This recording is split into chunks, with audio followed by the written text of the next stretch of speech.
அஸ்ஸலாமு அலைக்கும் வரஹ்மத்துல்லாஹி வபரகாத்துஹு. சூரத்துன் நிஸா 4வது அத்தியாயம்.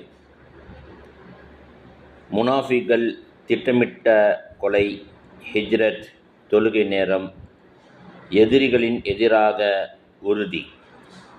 88 வசனங்கள் முதல் 104 வசனங்கள் வரை.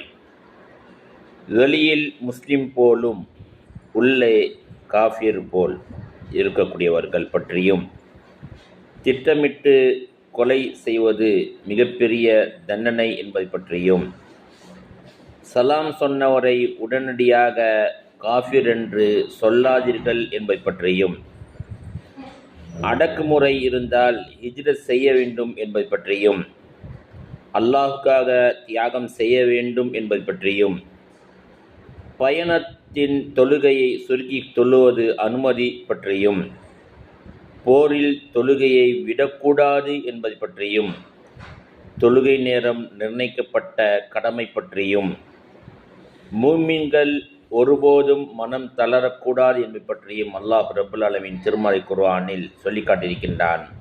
இதை அறிந்து செயல்படக்கூடிய மக்களாக நம் எல்லோரையும் ஆக்கி அருள் புரிவானாக. அஸ்ஸலாமு அலைக்கும் வரஹ்மத்துல்லாஹி வபரகாத்துஹு.